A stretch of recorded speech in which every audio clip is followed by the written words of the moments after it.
ज्ञानस्य ज्ञानञ्जनशलाकया चक्षुरुन्मीलितं येन तस्मै श्रीगुरुवे नमः। नमः ॐ विष्णुपादाय कृष्णपृष्ठाय भूतले श्रीमते भक्तिवेदान्तस्वामिन्निति नामिने। नमस्ते सारस्वते देवे गौरवाणी प्रचारिणे निर्विशेषा शून्यवादी पाश्चात्यदेशतारिणे। जय श्री कृष्ण चैतन्य प्रभु नित्यानंद श्री अद्वैत गदाधर श्रीवासादि गौर भक्त वृंद। हरे कृष्णा कृष्णा कृष्णा हरे हरे, हरे राम राम राम हरे हरे। हरे कृष्णा। तो आप सभी भक्तों का हार्दिक स्वागत है आज के भागवतम के चर्चा में। हम लोग चर्चा कर रहे हैं Shrimad Bhagavatam first canto chapter 17 और टेक्स्ट 9। माँ सौरभ्यात्र शुचो वे ये तु ते वृषलाद् भयम् मा रोतिरम्ब भद्रं ते कलानां मयि सा सतरी। तो परीक्षित महाराज आगे एड्रेस करते हुए बोल रहे हैं, तो बैल और गोमाता जिनको कली पुरुष, कलियुग कली पुरुष जिनके ऊपर अत्याचार कर रहा था, अटैक कर रहा था, तो फिर बैल और गोमाता दोनों को संबोधित करते हुए परीक्षित महाराज आगे बोलते हैं, O son of Surabhi, you need lament no longer now. There is no need to fear this low class शूद्र। ये है सुरभि के पुत्र। कौन? बैल। बैल को सुरभि के पुत्र बोल रहे हैं। यह सुरभि के पुत्र, अब आपको और आगे शोक करने की आवश्यकता नहीं है। अब आप ये निकृष्ट शूद्र के द्वारा भयभीत होने की आवश्यकता नहीं है आपको। And O mother cow, as long as I am living as the ruler and subduer of all envious men, there is no cause for you to cry। और हे गोमाता, जब तक मैं समस्त प्रकार के ईर्ष्यालु व्यक्तियों का दमन करने वाला मैं जब तक जीवित हूँ, तब तक आपको भी रोने की कोई आवश्यकता नहीं है। Everything will be good for you. तो परीक्षित, हर आपके लिए सब कुछ अब अच्छा हो जाएगा। परीक्षित महाराज आश्वासन दे रहे हैं, सांत्वना दे रहे हैं दोनों को ऐसी भयभीत अवस्था में देख करके। उनको उनकी स्थिति तो, दयनीय स्थिति तो देख ही रहे थे। बैल के 3 पैर टूटे हुए हैं, एक पैर पे बेचारा खड़ा है, कांप रहा है, दुबला पतला है और रो रहा है। साथ ही साथ में भय भी देख पाए परीक्षित महाराज। और वो भय क्या था, जैसे कि पिछले श्लोक में हम लोग चर्चा किए थे, वो भय है फ्यूचर इंडिकेशन, भविष्य में अब क्या होगा। अब जो है कल इस प्रकार से एंटर कर गया। और ये बैल, बैल कौन है? ये धर्म पुरुष है। धर्म, धर्म जो है, धर्म बैल का रूप लेके आए और पृथ्वी गोमाता का रूप लेके आई। तो धर्म के 3 पैर तोड़ दिया। धर्म जो है 4 पैर पे खड़ा है। मालूम है ना 4 पैर कौन कौन से हैं? सचिन को बताओ। धर्म के 4 पैर, दया, स्वच्छता और दो और क्या है? हाँ, सत्यता, सत्यता, दया, स्वच्छता और एक और कौन सा है? तपस्या। हाँ, तप। हाँ, सत्य, दया, तप और स्वच्छता, पवित्रता। ये 4 पैर होते हैं धर्म के। जहाँ पे भी धर्म है वहां पे ये 4 पैर होने चाहिए। और जैसे कुर्सी होती है ना, उसमें से एक पैर टूट जाए तो आप बैठ पाएंगे अच्छे से? नहीं बैठ पाएंगे, बड़ी समस्या हो जाएगी, कभी भी गिर सकते हैं। मान लीजिए 2 पैर टूटा है तो फिर तब तो बैठ ही नहीं सकते। एक पैर टूटा है तो हल्का सा बैठ सकते हैं, डर रहेगा, कभी भी गिर सकते हैं। और बाकी के 3 पैर पे वजन बढ़ जाता है तो वो भी टूटने का डर रहता है। इसलिए 4 नियम प्रभुपाद जी दिए हैं, है ना। कभी कभी कोई भक्त बोलता है कि प्रभु जी 4 नियम बाकी सब मैं फॉलो कर सकता हूँ, बस एक नहीं कर सकता, है ना। तो उनको बोलने का कि ठीक है, तो आप जो जिस कुर्सी में बैठते हैं, तो एक बस तोड़ दीजिए ना, तीन में बैठ के दिखाइए। बैठ सकेंगे? नहीं, मतलब कंफर्टेबली आप नहीं बैठ सकते, एक जगह से लटक के बैठना पड़ेगा।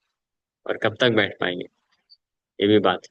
हाँ, तो इसी प्रकार से चारों पैर सही स्थिति में होने चाहिए।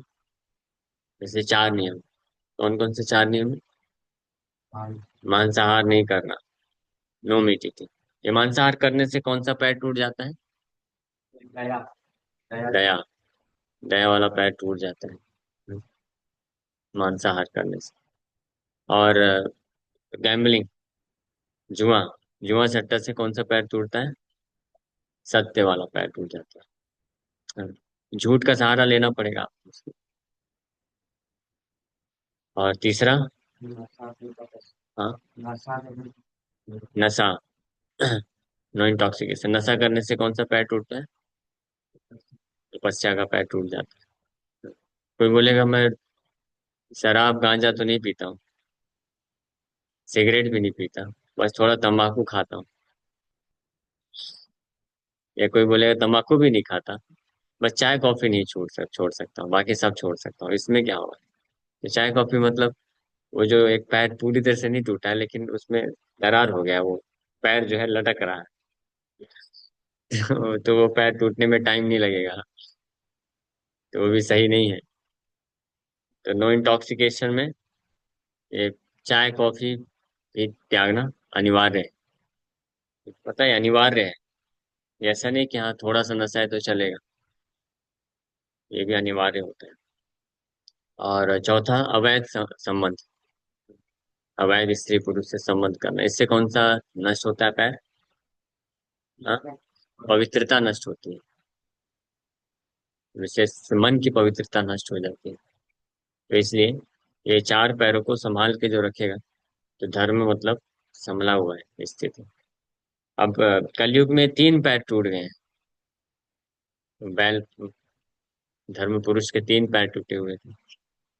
आप कोई बताएगा कौन से तीन पैर टूटे हुए हैं? हाँ, हाँ। और कौन सा पैर बचा है? महेश्वरी सीता देवी माता जी बता रही, बताइए। हरे कृष्ण प्रभु जी, सत्यता बची है बस। हाँ, ये सत्यता बची है, लेकिन ये भी डाउटफुल है ना। सत्य, तीन तो यानी इसका मतलब ये है कि तीन तो पूरी तरह से टूट गए हैं। अब जो बचा है थोड़ा बहुत, तो सत्य बचा हुआ है, अब वो भी टूटने भी की कगार में। इसलिए तो बैल जो खड़ा है, तो तीन टूटे हुए हैं और एक पैर पे कांप रहा है। कांप रहा है मतलब वो भी टूट सकता है कभी भी, ऐसी स्थिति। तो सत्यता थोड़ा बहुत बचा हुआ है।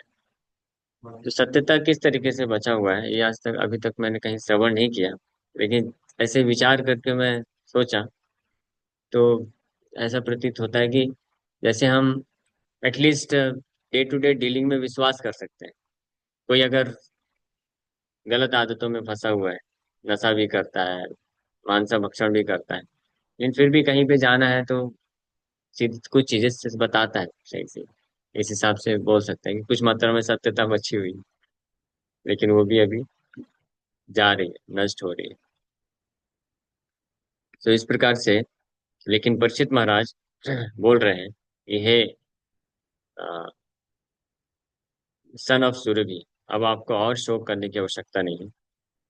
और क्योंकि मैं शत्रुओं का दमन करता अब उपस्थित हो गया, तो ये भविष्य को लेकर के भी ये भयभीत थे। हम लोग ये चर्चा कर रहे थे कि अब उनको भय रहित करने के लिए परीक्षित महाराज आश्वासन दे रहे हैं कि आप भयभीत मत हो जाओ। भविष्य में कली जो है इंटर करके किस प्रकार से धर्म को पूरी तरीके से नष्ट कर देगा, और उसके फलस्वरूप जो है काऊ, गौ माता यानी पृथ्वी, पृथ्वी की स्थिति शोचनीय हो जाएगी। सोचनीय, और वो हो ही रही है ना। पृथ्वी की स्थिति शोचनीय हो रही, मीन्स लैमेंटेबल सिचुएशन, शोक करने जैसी स्थिति होगी। कहीं कहीं पे अतिवृष्टि हो रही, कहीं कहीं पे पूरा सूखा पड़ा हुआ है। ऐसे ऐसे भी जगह है जहाँ पे जहाँ पे कई कई मील तक पूरा सूखा पड़ा है, आपको एक पेड़ एक पौधा भी नहीं दिखेगा। ऐसे ऐसे भी पृथ्वी में स्थान है, रेगिस्तान है ना, थार मरुस्थल। और सबसे बड़ा कहाँ है अफ्रीका में, क्या नाम है उसका? हाँ, सहारा।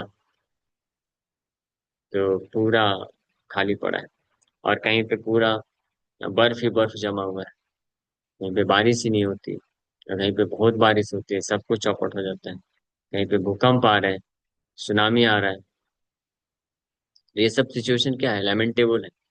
ये सब देख करके अगर आप, कोई व्यक्ति जस्ट कहीं वीडियो देख लेता है, तो उसको कितना लगता है कि बाप रे बाप क्या। तो ये पृथ्वी की स्थिति है। लेकिन कलयुग के पहले तो युधिष्ठिर महाराज के राज्य में ऐसी स्थिति नहीं थी कि भूकंप सुनामी आ रहा है या बहुत सूखा पड़ रहा है, बहुत ज्यादा बारिश हो रही है, ये सब स्थिति नहीं थी। हरी भरी स्थिति थी। तो इसलिए माता पृथ्वी को भी बोल रहे हैं, जो गाय के रूप में है, कि अब आप के लिए सब कुछ अच्छा होगा। Protection of bulls and cows and all other animals can be possible only when there is a state ruled by an executive head like महाराज परीक्षित। पाजी लिख रहे हैं कि महाराज परीक्षित के जैसा जब कोई एग्जीक्यूटिव हेड होता है। एग्जीक्यूटिव हेड का मतलब क्या होता है? जो इमीडिएटली एग्जीक्यूट करे। हाँ, जो केवल बिल पास करते रहता है वो। बिल बहुत सारे पास होते हैं, लेकिन एग्जीक्यूट होने में फिर सालों साल लग जाते हैं, या एग्जीक्यूट अच्छे से नहीं होता है। कार्यान्वित, जो राजा है, so king is suppose to be executive head. Executive head मतलब जैसे कंपनी में होता है ना, सीईओ, चीफ एग्जीक्यूटिव ऑफिसर। तो तुरंत कुछ डिसीजन लेकर एक्शन लेना है। कोई प्लान कुछ हुआ, उसको एक्टिव होकर के एग्जीक्यूट करो, वो होना चाहिए। तो राजा की जिम्मेदारी होता है धर्म की रक्षा के लिए, धर्म को स्थापित करने के लिए इमीडिएटली उसके अंदर गट्स होना चाहिए, या वो तीक्ष्ण बुद्धि होना चाहिए कि डिसाइड कर सके, इमीडिएटली एग्जीक्यूट कर सके। इसलिए एग्जीक्यूटिव हेड करते हैं उसको। और ऐसा जो एग्जीक्यूटिव हेड है, यानी तुरंत कार्य करने के लिए तत्पर, जो है महाराज परीक्षित जैसा होना चाहिए, भगवान का भक्त होना चाहिए। हाँ, नहीं तो अगर भक्त नहीं है और एग्जीक्यूटिव हेड है, तो भी नुकसान है। तो भी क्या करेगा? जैसे ऐसे कुछ कंट्रीज है ना, मुस्लिम कंट्रीज है, जहाँ पे इमीडिएट एक्शन लेते हैं, लेकिन क्योंकि गॉड कॉन्शियसनेस नहीं है, तो टेरर फैलाते हैं। ये टेररिज्म इसको बोलते हैं। टेररिस्ट लोग भी तो इमीडिएट एक्शन लेते हैं ना, सीधे शूट कर देते हैं। उनका थोड़ी, उनका कोर्ट वगैरह होता है? कोर्ट वगैरह नहीं होता। उनका कोर्ट, उनके कोर्ट में क्या होता है? सबको लाइन से खड़ा करते हैं और शूट करते हैं।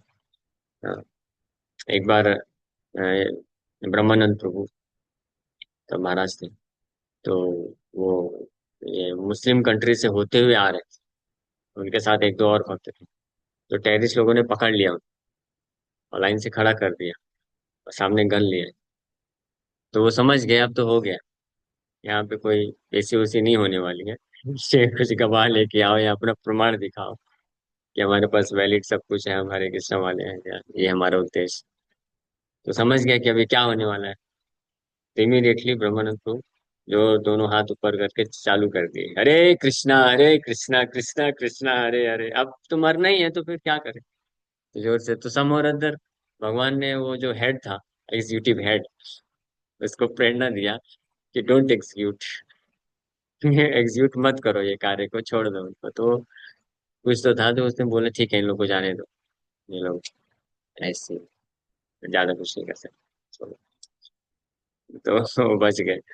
तो ऐसा टेररिस्ट वाला एग्जीक्यूटिव हेड नहीं होना चाहिए, महाराज परीक्षित जैसा, कि तुरंत एक्शन लेने के लिए गट्स होना चाहिए, लेकिन धार्मिक होना चाहिए, मन का शुद्ध भक्त होना चाहिए।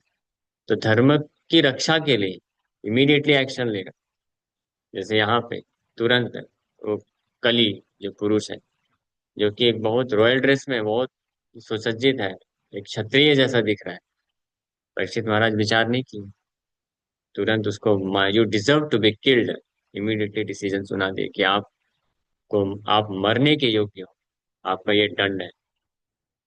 तो ऐसा अगर जब कोई होगा, तो प्रभुपाद जी लिख रहे हैं, तब वास्तव में bulls and cause and all other animals, तभी केवल गोरक्षा हो सकती है। ये जितने भी गोरक्षा के नारे नारे लग रहे हैं, सक्सेसफुल कहाँ हो रहे हैं? क्योंकि ऐसा एग्जीक्यूटिव हेड अभी तक हुआ ही नहीं, और इस प्रेजेंट गवर्नमेंट में हो भी नहीं सकता है, अगर कोई बनना भी चाहे।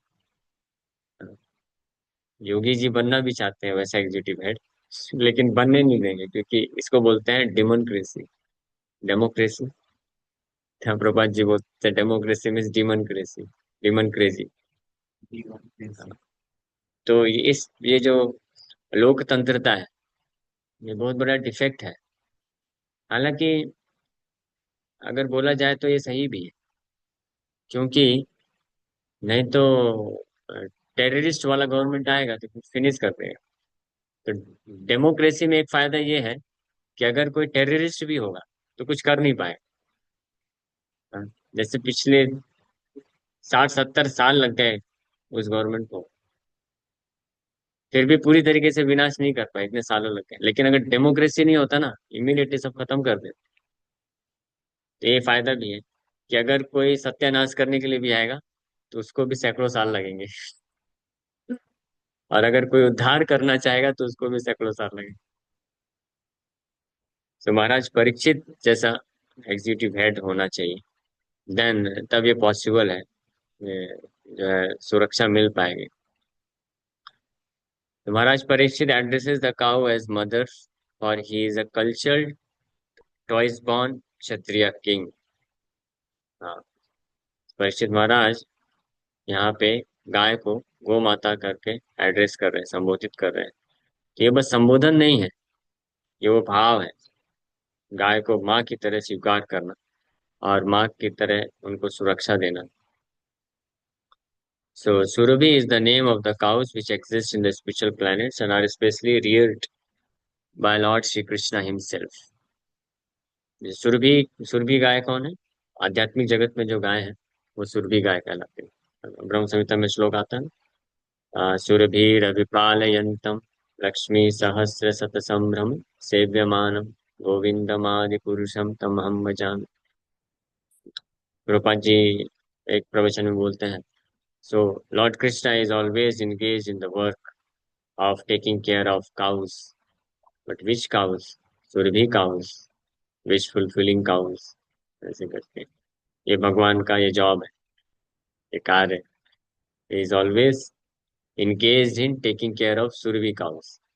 निरंतर भगवान कृष्ण इंगेज हैं सुरभि गायों का टेक केयर कर रहे हैं। भगवान भगवान कृष्ण की लीलाओं से ये सीख भी सकते हैं कि गायों का जो है टेक केयर कैसे करना चाहिए, गौशाला बनाकर नहीं। गौशाला नहीं होती थी पहले, ऐसे बंद करके नहीं रखते थे। भगवान कृष्ण लेके जाते थे ना, अलग अलग 12 वन है, बड़े बड़े वन हो, वो लेके जाते थे गायों को चराने, और गाय जो है अपना चरती रहती थी और ये लोग अपना खेलते रहते थे, फिर गाय को वापस लेके आ। ये सिस्टम आज भी गांव वगैरह में ऐसा है कहीं कहीं पे। हम लोग भी जब बचपन में थे गांव जाते थे तो ऐसे ही था सब, एक चरवाहा होता था, सारे गाय भैंस को सबको लेके जाता था पहाड़ की तरफ। सुबह लेके जाता था, गाय वगैरह चरती थी, वही तालाब था, पानी पीता कोई पीती थी, और फिर शाम को लेके आ जाता। इस प्रकार का सिस्टम था। तो सुरभि गाय आध्यात्मिक जगत में होती हैं, और स्पेशली भगवान कृष्ण के द्वारा चराई जाती है। As men are made after the form and features of the Supreme Lord, so also the cows are made after the form and features of the Survi cows in the spiritual world। Prabhupada ji ने, जिस प्रकार से मनुष्य जो है भगवान की आकृति में बनाए गए, उसी प्रकार से आज की जो गायें हैं वो आध्यात्मिक जगत की सुरभि गायों की आकृति में बनाए गए।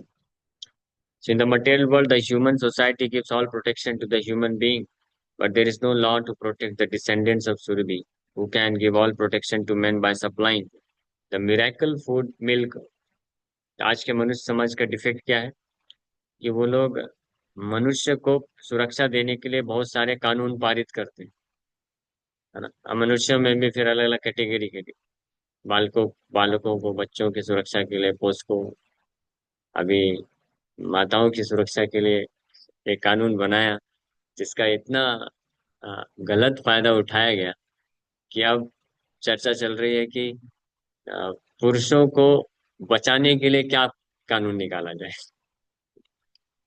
पहले वुमेन एम्पावरमेंट, स्त्रियों को शक्तिशाली बनाने के लिए कानून पारित किया गया, मालूम है ना वो कानून।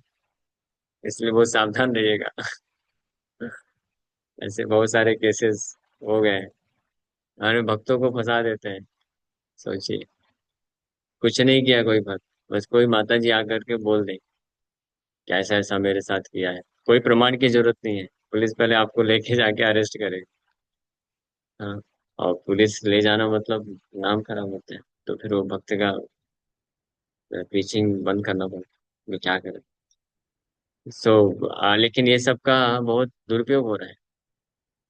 एक एक केस आया था, एक टीटी एक माता जी को बोला आपका टिकट दिखाइए, तो माता जी चिल्लाना चालू कर दी और चिल्ला के बोलने लग गई, तुम मेरे साथ ऐसे बात करते हो, तुम मेरे साथ ये करने का प्रयास कर रहे हो, ये है वो है।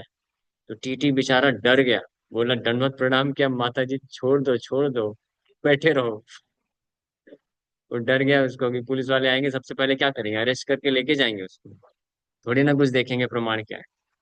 तो ये जो कानून है इस प्रकार से बड़ा डेंजरस है। तो इसलिए अभी चर्चा चल रही है कि अगर ऐसा कोई गलत उपयोग करेगा तो फिर पुरुषों को कैसे बचाया जाए उसका कानून बनाने का प्रयास कर रहे हैं।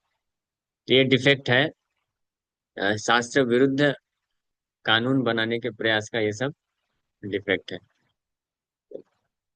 सो in the material world the human, तो इसी प्रकार से तो आज के मनुष्य समाज में मनुष्यों को और मनुष्यों के अलग अलग कैटेगरी को कैसे सुरक्षा देना है, इसके लिए तो बहुत प्रयास चल रहा है।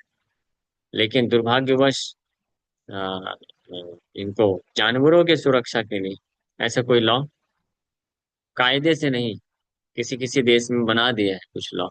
हमारे यहाँ भी जैसे हिरण को नहीं मार सकते, शेर को नहीं मार सकते, कुछ कुछ ऐसे नियम बनाए गए। लेकिन कायदे से हर जानवर को सुरक्षा मिले ऐसा नियम नहीं। मछली को बचाने के लिए क्या नियम, वो तो मछली तो जैसे कि वो है, तो जैसे फसल उगाता है वैसे मछली उगा रहे हैं लोग। हाँ, ऐसा बना दिया है। तालाब लोग मछली पालन करते हैं, और ऐसे मछली बस नहीं, और भी मुर्गा पालन, मछली पालन, और बहुत सारे जीव होते हैं जिसको लोग पालन करते हैं ताकि उनको मारा जाए। इसके लिए क्या नियम, क्या मछली है मुर्गा है ये सब प्रजा में नहीं आते, आते हैं। तो इसके लिए कोई नियम नहीं है, क्योंकि इसको बोलते हैं एथियस्टिक गवर्नमेंट। ऐसा नियम नहीं, और इस विशेष रूप से गाय की सुरक्षा के लिए कोई ऐसा स्ट्रिक्ट रूल नहीं है, ऐसा लॉ है कोई गाय की सुरक्षा के लिए। प्रयास कर रहे हैं, लेकिन ऐसा लॉ निकलना चाहिए ना गाय की सुरक्षा के लिए, लेकिन नहीं है ऐसा। आप हिरण के लिए निकाल रहे हैं, शेर के लिए निकाल रहे हैं, हिरण का छाल कोई नहीं ले सकता है। अच्छी बात है, हिरण और शेर को भी बचाओ, लेकिन गाय के लिए कहाँ है, गाय के लिए भी निकालना चाहिए। गाय के गाय को काट के मांस जो है भेजते हैं विदेशों में, उसका चमड़ी से कितने सारे प्रोडक्ट लोग बना रहे हैं, ये सब नियम बैन होना चाहिए ना पूरी तरीके से। और बैल का प्रोडक्शन बहुत डाल ऐसे रोड पे भी उठा लेते हैं, बैल गाय के बैल को तो उठा के लेके आगे और काट देते हैं। तो वही तो, ऐसा कोई नियम नहीं है।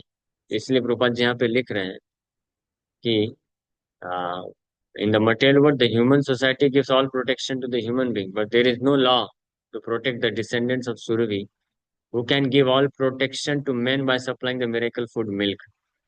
तो मनुष्य समाज इतना मूर्ख हो गया है कि वो गाय जिसके सुरक्षा पे पूरा मनुष्य समाज सुरक्षित रह सकता है, उस गाय को सुरक्षा देने के लिए कोई नियम नहीं। इसको क्या बोलेंगे, इसको मूर्खता ही बोलेंगे, मूर्खता ही बोलेंगे ना। यानी हमारी सुरक्षा जिसमें निर्भर है, उनको सुरक्षा देने के लिए कोई नियम नहीं। इसका मतलब हम अपने आप को ही क्या कर रहे हैं, असुरक्षित कर रहे हैं।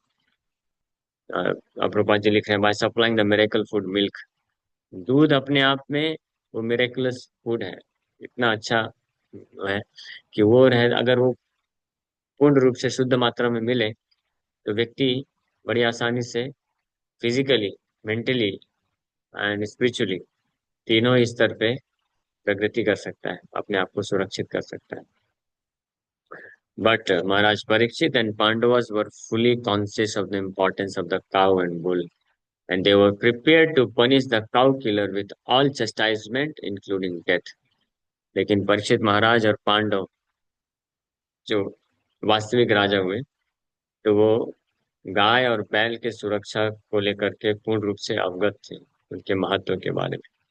और इसलिए ऐसे गाय और बैल को मारने वाले हत्यारे को तुरंत, इमीडिएटली, वो तैयार थे दंड देने के लिए, death, including death punishment.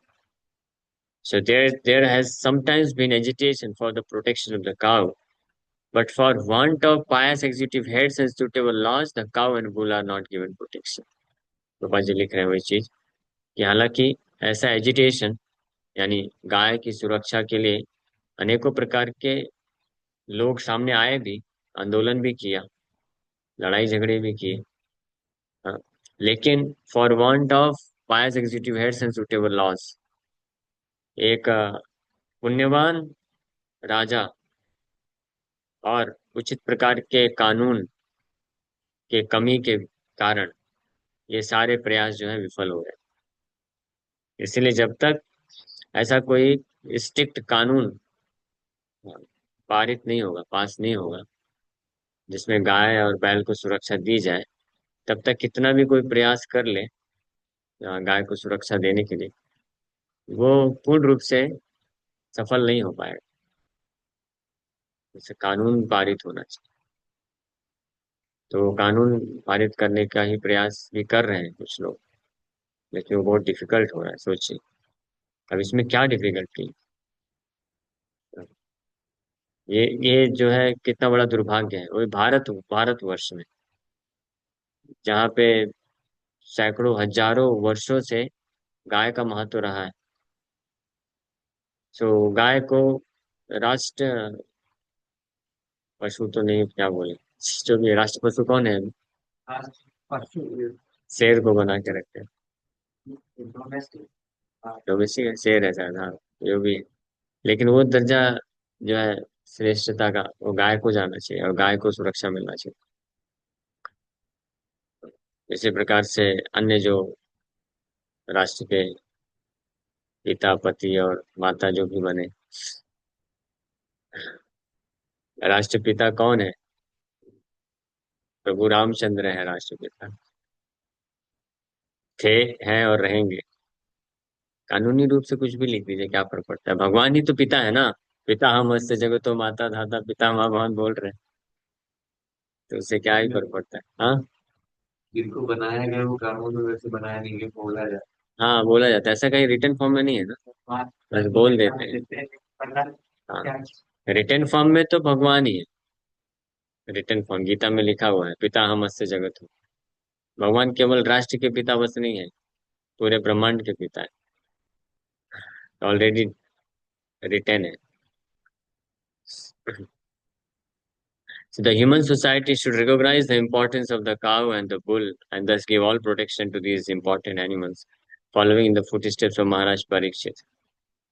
For protecting the cows and Brahminical culture, the Lord, who is very kind to the cow and the Brahmana, Go Brahman Hitai, will be pleased with us and will bestow upon real peace, will bestow upon us real peace. तो इसलिए गाय और बैल को पूर्ण रूप से सुरक्षा देने के लिए ये मनुष्य समाज को कुछ ऐसे कानून बनाने चाहिए, होना चाहिए। क्योंकि जब गाय और बैल, जो कि बहुत महत्वपूर्ण है ब्राह्मणिकल कल्चर को बनाए के रखने के लिए, वो सुरक्षित रहेंगे, तो भगवान कृष्ण, जो कि गो ब्राह्मण हिताय है, मतलब गायों और ब्राह्मणों का हितकारी है, हित करते हैं, वो बड़े प्रसन्न हो जाएंगे इस कार्य से, और निश्चित रूप में हमको पूरे मनुष्य समाज को वास्तविक शांति प्रदान करेंगे। और वहीं जिस समाज में गाय और बैल की हत्या की जाती है, शोषण किया जाता है, वहां पे कभी शांति हो सकती है? नहीं possible. Thank you very much. Hare Krishna. किसी भक्त का कोई प्रश्न है तो पूछ सकते हैं। Yes, any question?